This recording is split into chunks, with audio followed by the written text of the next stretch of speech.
My buddy, My buddy, my buddy, my buddy, wherever I go, he goes. My buddy, my buddy, my buddy, my buddy. I'll teach him everything that I know. My buddy and me, like to climb up a tree. My buddy and me, we're the best friends that could be. My buddy, My buddy, my buddy, my buddy, my buddy and me. My Buddy from Play School.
Hey, what's up everyone? You got Mind Circus here with you, and welcome to another Mind Over Meta Stories solo open world build. And today we're going to be looking at Druid, bit of an oddball build here.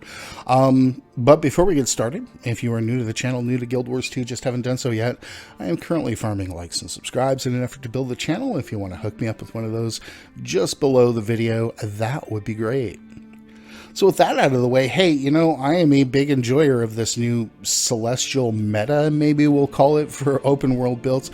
I love the fact that we have a bunch of new build options for open world that are actually viable and not like play how you want viable and let the Zerg carry you kind of thing, but actually viable for a solo play.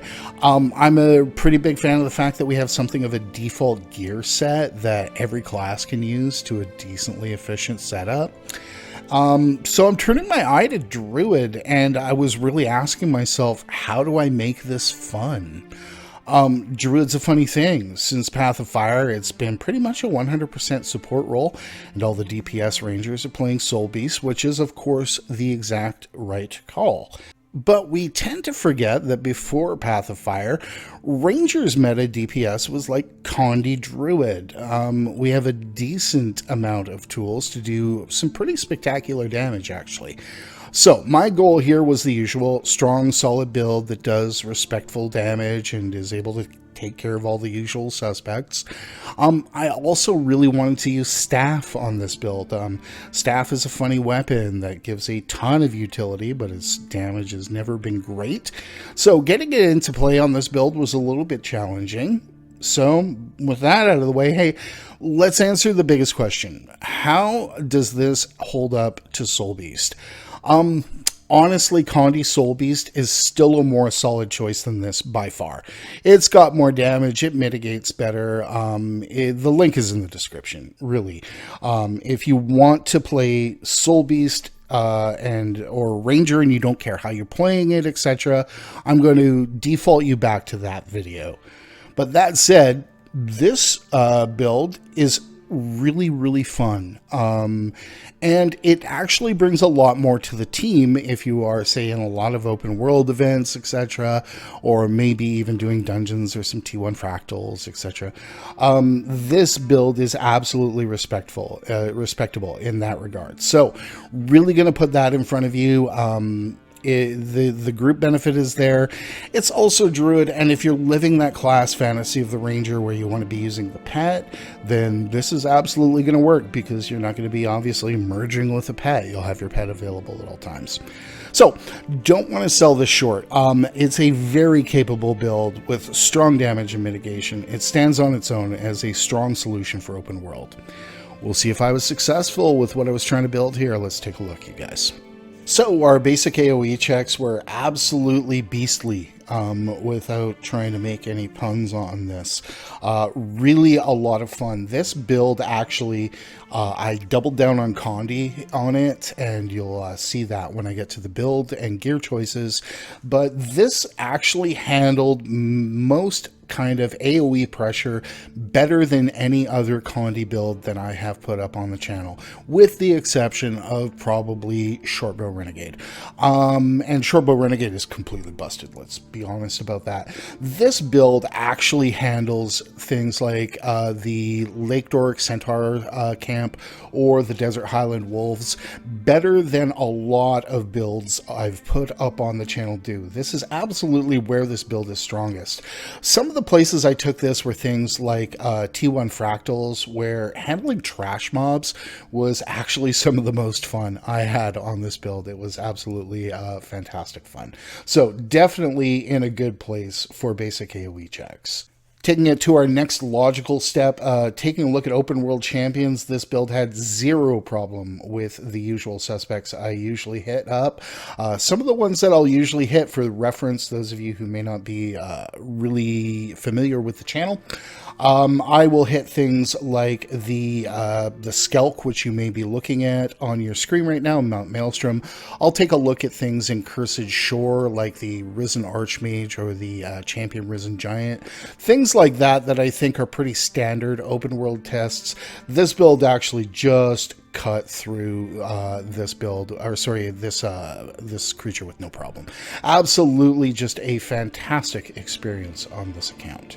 So taking a look at our next step, the HOT hero points, absolutely handleable for the most part. Obviously, I'm not going in and doing things like the Balthazar hero point on this one, but handling the rest of the usual suspects. Things like the Security Golem, things like the Young Mushrooms, things like the Troll Runestone in Tangled Depths were absolutely not a problem. You should be looking at the Security Golem right here, and DPS is on point, control is on point. It's all right there. So up to our next step, to the harder open world events. You should be looking at me right now at the Jahai Rifts events. This build handled this with zero problems, was extremely efficient. It has about just enough CC, I want to say. Its CC may not be what some of the other builds on the channel are capable of, but it handled this event really strongly, and I was really happy with the outcome. This would be my build of choice almost for handling this event, with the exception of possibly Condi Scourge. I think Condi Scourge was a fair bit stronger on this one, but still a lot of fun and definitely doable on this build. Taking it up one more level, I took this tune to the Crucible of Consecration event, as I take some of the stronger builds too, and got through it. I'm not going to say with no problems. The lack of stability and stun breaks is something I will touch on in the strengths and weaknesses of this, so that's to say I got punted around a fair bit. This build just has one effective stun breaks as I'm going to present it to you guys, so that may be a bit of a deficiency on it. That said, you know, it's Ranger, it's got options, so let's not pretend it doesn't, and let's definitely keep in mind that if we're running into events on this like this on a regular basis, we can make the adjustments needed to put the build where it needs to be. That said, got through this event. Some builds don't make it this far, so that is a definitely high point of what we are doing. And finally, Desert Bounties on Celestial Druid. Absolutely doable, as you will see by the footage down below. Handled one of my usual suspects, so I handled several of my usual suspects, but you will be looking at the footage of Tazula Mindclouder down on the screen. Stopped dead in its tracks by a couple of leyline modifiers. Nothing that would really not stop just about anything else, to be honest with you guys. So very respectful in this regard, and very happy with its performance once I got it where I needed to be. It took a few iterations on this build, but can definitely handle it. And really, if you can handle this, you can handle just about everything. So let's kick down with some strengths and weaknesses at this point.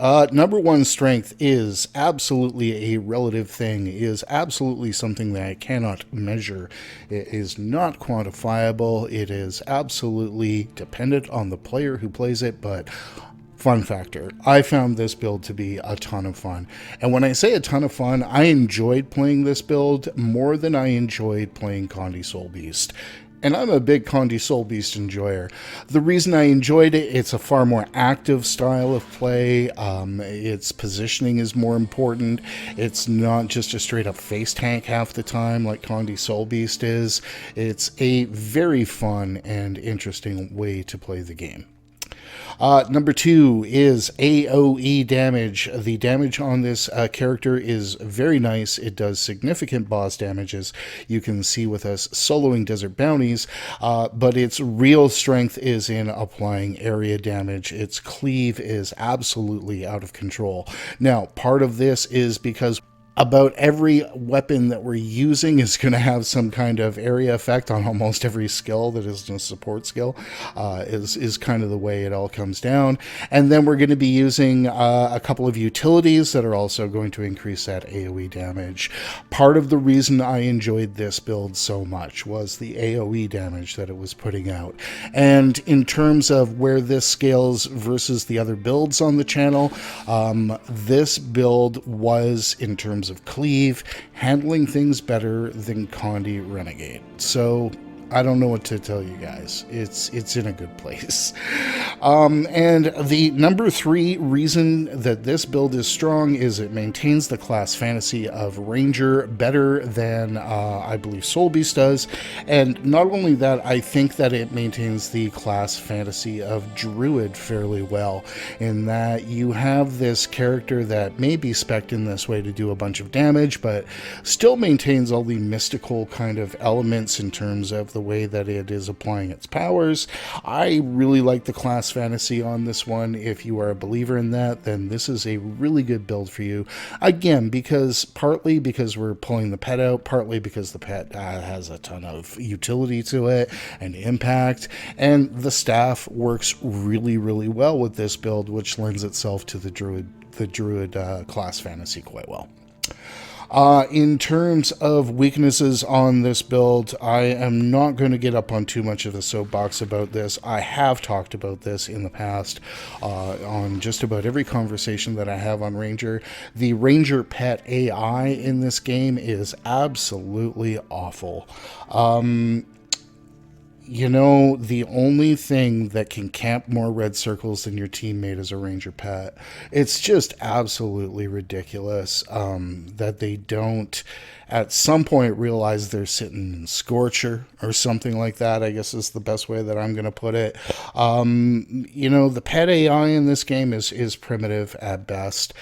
And I will always wonder why a game like City of Heroes, that was so much older than this game, had so much better control over minions when it came to the Mastermind class than any other MMO ever since has really kind of managed.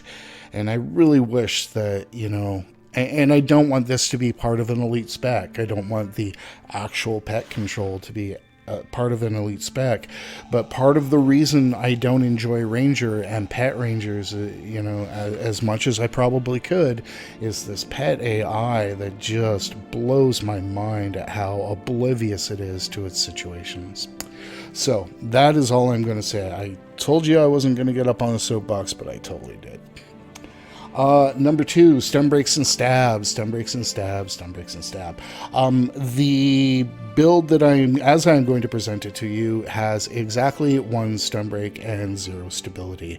Again, it is Ranger. It's got options if you want to go and invest in them, and if you are dealing with high pressure scenarios where you are punted and bounced around. And, you know, specifically I could look at Lake Dork Centaur Camp. I could look at a lot of different kind of situations in the desert against the Forged.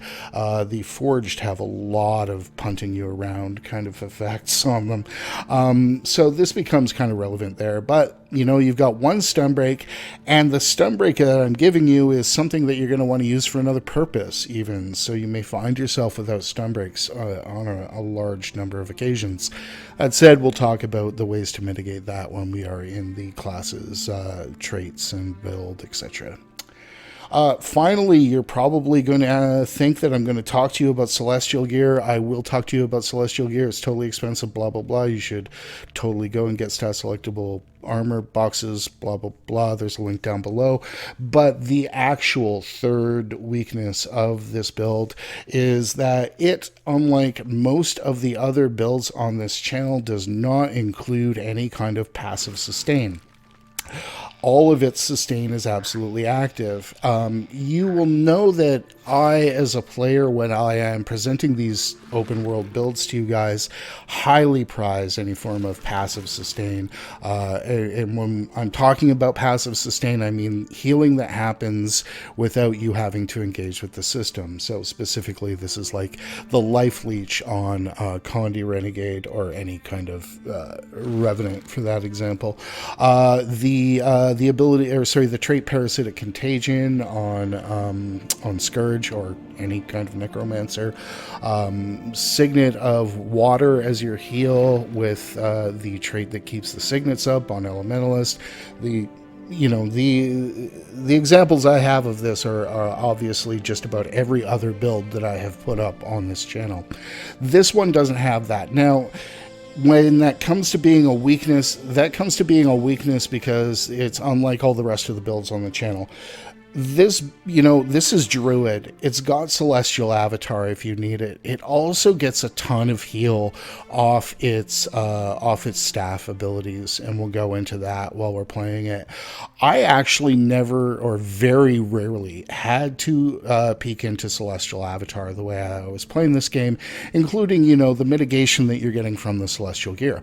So I just want you guys to keep that in mind, that this build, unlike just about every other build on the channel, does not have the same level of passive sustain, and in fact I would say it actually has none, and that the sustain that it does have is far more active. That's part of what I enjoyed about this build, was the more active playstyle to it. If you're coming in looking for something brain dead, again, I'm going to point you back to Condi Soulbeast. And that, my friends, is strengths and weaknesses. So let's get into building gear. So, building gear is not anything arcane. Let's go ahead and take a look at our equipment first. And as mentioned, everywhere else, this is all in Celestial gear. The only other thing you'll notice here, I've got a little bit of AR from some stuff I was testing. The armor, also Celestial. And if you were old school Condi Druid, then you know exactly what I'm using for my runes and sigils. I am using crate runes, and I am using earth sigils. As well, I'm running a sigil of doom in the staff and in the axe, the torch that I'm running axe torch. I am using a sigil of bursting. Just to be completely upfront with you guys, yes, as I mentioned, the staff is a big part of this. All the damage is coming from axe torch. Okay, let's be clear about that before we go on. The staff doesn't do crap damage. There will be points that we want to be going into the staff, obviously. I'll get to that in the gameplay section. But again, this is the way that we've got it set up. Our main damage is going to absolutely come from Axe Torch. We're going to be using staff for utility, but we're going to be going in there a fair bit. Let's go over now and take a look at the build situation. Now, the build situation, again, for anybody who used to play old school Condi Druid, is going to seem very familiar to you. We're going to be running skirmishing, we're going to be running a wilderness survival, we're going to be running Druid. Under skirmishing, we are going to be running sharpened edges. Obviously, you and your pet have a chance to cause bleeding on critical hits. This is a no-brainer, as is hidden barbs. Bleeding you inflict is more dangerous, a damage increase of 33%. Finally, we will be using light on your feet. Damage and condition duration are increased after dodging or using quick shot. Quick shot being a short bow skill. We won't be using short bow on this build. I'll go back over the weapon choices in a few moments with some options. In terms of wilderness survival, we are going with Taste for Danger. We are going with ambidexterity. We are going going with Poison Master. Again, none of these things are really kind of outside the, outside the box thinking, so to speak. Finally, down in Druid, we'll be using Cultivated Synergy. Now, Cultivated Synergy turns our personal heal into an area heal. This gives it huge value. We Heal as One is a very competent heal. It also has the benefit of gaining copies of boons that you and your pet may have back and forth. This, if you already have the boons, is going to elongate the time that the boon is on you. So this is a really big win. A big believer in We Heal as One. We are going to be running Natural Stride. Reduces a duration of movement impairing conditions.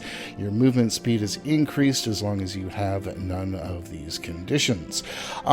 We're taking this because the other options here, we aren't going into Celestial Avatar enough to really gain a lot of value from it. We could get a little bit of value off the Verdant Etching. This is in situations where we may be running into some Condi play. We don't have any of this. And again, I'm going to be clear, I didn't spend nearly enough time in Celestial Avatar to actually get value out of either Celestial Shadow or, oddly enough, Grace of the Land. Let's talk about Grace of the Land for a moment. If you are running in a group and you are doing some healing and you are going into Celestial Avatar, it behooves you to run Grace of the Land. It is pretty much one of the reasons why Druid is so highly prized in group content. But this is a solo story open world build, and we will be going with Ancient Seeds. Ancient Seeds, striking a stunned, dazed, knocked down, or launched foe, summons roots to entangle them. This is a really, really fun impacting effect. So really what we're going to do is we're going to leverage this skill off, Glyph of Equality. And if we were really wanting to double down on the dazes, what we would do is we would actually change Cultivated Synergy for Primal Echoes. And in fact, if I am running 100% solo, I am probably running Primal Echoes. So don't want to throw that too many kind of, if and else at you, but here's the deal. Cultivated Synergy if you're running with other people. If you're running absolutely solo and not running into any kind of solo kind of pressure that you're not worried about things, absolutely Primal Echoes and Ancient Seeds. That really is the build as it stands. There are other ways you could play it. If you want to double down on boon duration and, chuck Wilderness Survival for Beast Mastery, you wouldn't be, wrong, but I think you'd lose a lot of damage on this build, and damage is one of the reasons why I learned to enjoy this build so much. So that is that. Let's go back to the weapons for a really quick second before we take another step and talk about these for a couple of seconds. Optimally, if you are really wanting to min-max, you are getting rid of this staff, and you are probably putting a short bow in here, which would give you a fair bit more damage at the cost of a lot of utility. So that is the one thing in terms of the offhand and main hand weapons. An axe wouldn't be wrong here. A warhorn wouldn't be wrong here. A warhorn, again, would leverage the concentration in the equipment a little bit better. But in terms of the damage that's being output, I really like Torch on Ranger, particularly for Condi Ranger. And that, my friends, is building gear. So let's take a few moments and get into some fashion. So I went super old school for the fashion on this tune. Let's take a look at some of the old pieces I dragged out of the old closet here. Roughly inspired by the old French film Brotherhood of the Wolf, which if you have not seen, is actually an old favorite film of mine I quite enjoyed. We are running the Stalwart Helm. The Stalwart Helm is a piece of core gear. Really nice that way. We're not usually actually running shoulders on this character. Just couldn't find a set of shoulders that didn't look ridiculous. The best the best shoulder I found was this one, but again, it just didn't keep the look that I really liked about it, so I went without shoulders because we have that option. I went with the leather coat. The leather coat, again, another piece of core gear that you will get is either you level up or as you craft. So that is obviously an option there. Running the Buccaneer gloves. Again, this is core equipment, so really kind of happy with that and the way that all came together. We are running Seeker pants, core equipment, and we are running Prowler boots. So there you have it. That whole look is actually something that you can put together at minimal cost for yourself and is much better than the usual running the human T3 cultural. Let's go back here and take a look at the weapons. I am running the Gargoyle Staff. The Gargoyle Staff is a gem store item. I really like this. I really wish we could just... Staff is out. Hey, really like that staff with the little candles and the spider web, the Gargoyle Staff. The whole Gargoyle weapon set, really big fan of that one of my favorite sets. Going into the weapons, I am using the Hero Axe. The Hero Axe is one that you will get in World vs. World. The hero weapons are really quite nice, and I just thought it matched this character really well. And finally, I'm running another gem store skin. I am running the Phoenix Torch. Let's bring that back out, take another look at it. I'm quite a fan of that torch skin. Might be a little bit overdone and not quite fit the character, but overall I just like the look of it. So I decided to go with it.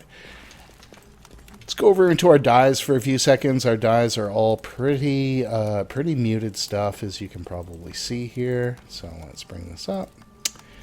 And in terms of the dyes we are largely using black, okay, and tar.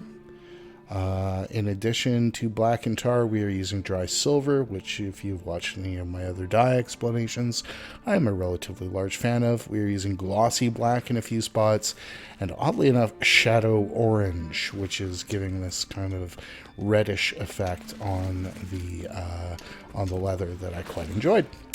And that, my friends, is fashion. Let us keep it short and sweet and move ourselves along to the raid training area.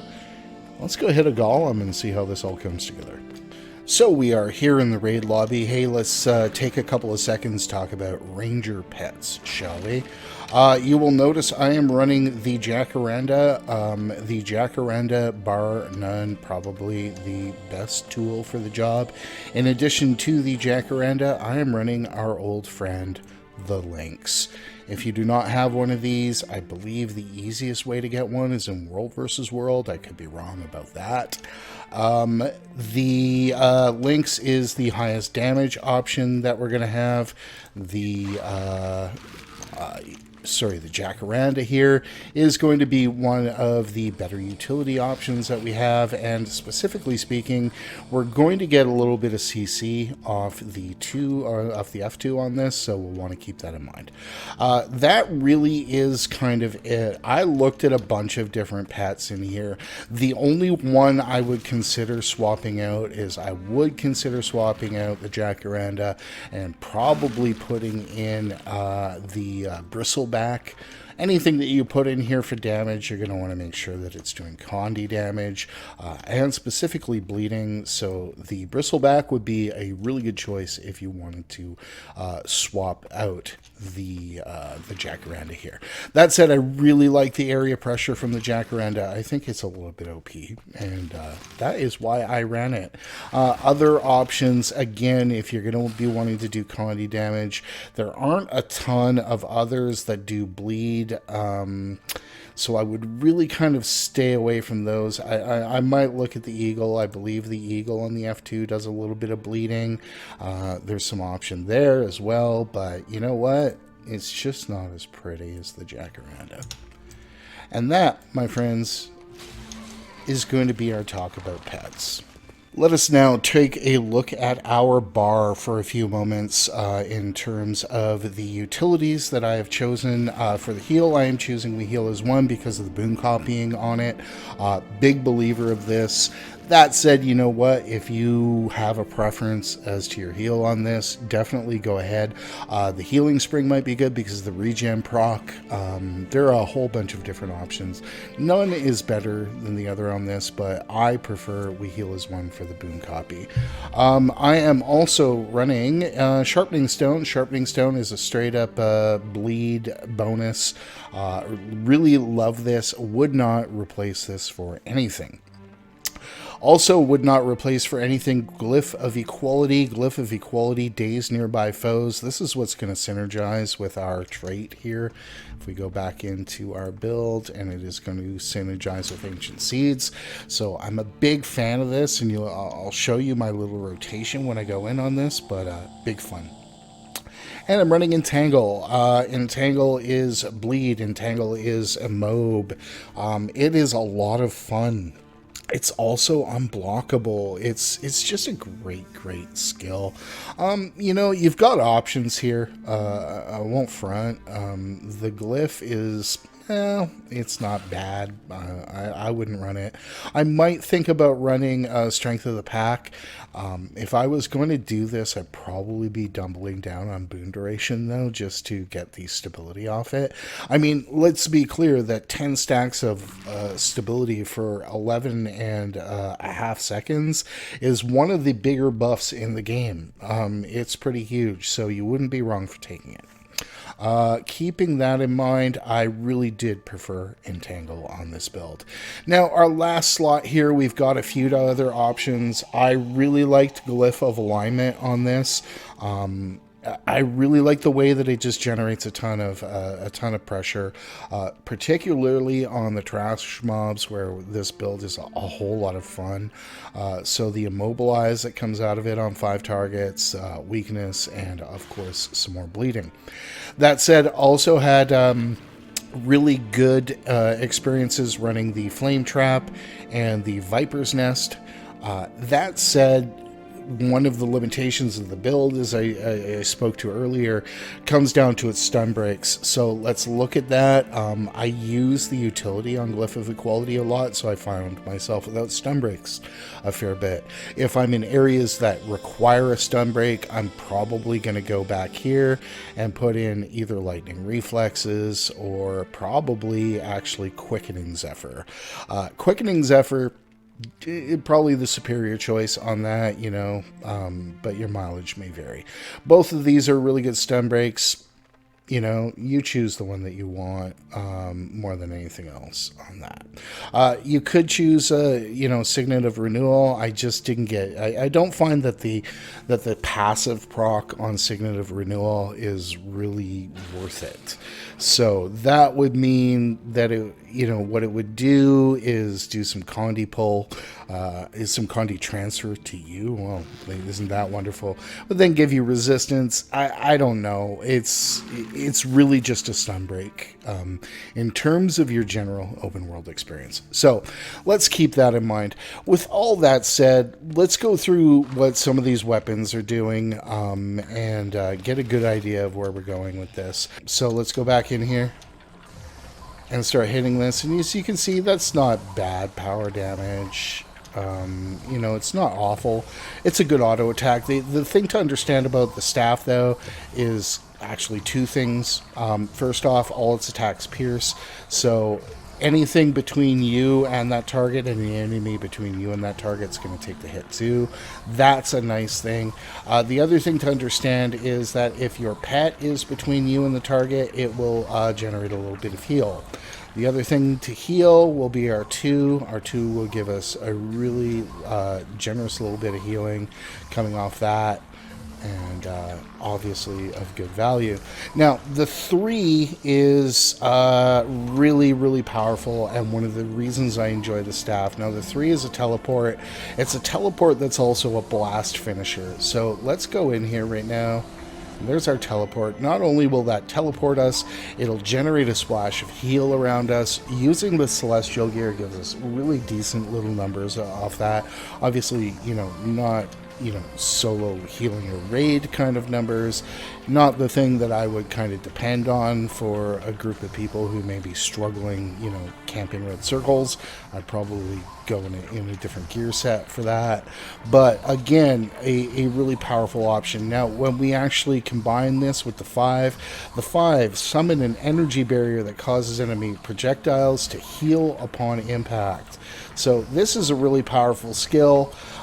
That said, I find that arranging it in combat is counterintuitive. I don't get a lot of value off it for that. Where I do get value off this is as a combo field, which is a water combo field, and then proccing that with the with the 3 for a little bit more splash of healing. And that really is the way that I'm going to carry this. The other thing to keep in mind is we've got this huge immob on the 4. This is just a massive immob, and I absolutely love it. So I make liberal use of Vine Search. Let's go over into our other weapons here. This is where we're going to be getting a lot of value. Now, keep in mind that we get bounce off this. So bounce your axe between multiple foes. So while we're only hitting 1 here, this in its auto attack is going to bounce and hit up to 2 more. So obviously a very cool effect, and one that brings us a decent damage in situations where we're handling ads and such. Throw a spread pattern of 5 whirling axes that bleeds foes. Again, this is where we're getting some value off our Condi again, so we'll just throw those out. And again, that's a nice little cone AoE. And then we've got Winter's Bite. Winter's Bite is a nice little bit of CC. We'll go over CC a little bit better, as it does generate a little bit of chill. It does some damage. It's a pretty good skill. I like this one. Throw an axe to chill the area around your foe, and your pet's next attacks inflict weakness. Getting a bunch of burning damage off Throw Torch. Throw Torch, we can be back here. Put that down, and then Bonfire. Bonfire is the reason I absolutely take the torch. I absolutely love Bonfire, and Bonfire is super easy in that we just put it down and light a whole bunch of stuff on fire, and I really like the way that works out. So let's back off here. We'll just clear the golem for a moment. So let's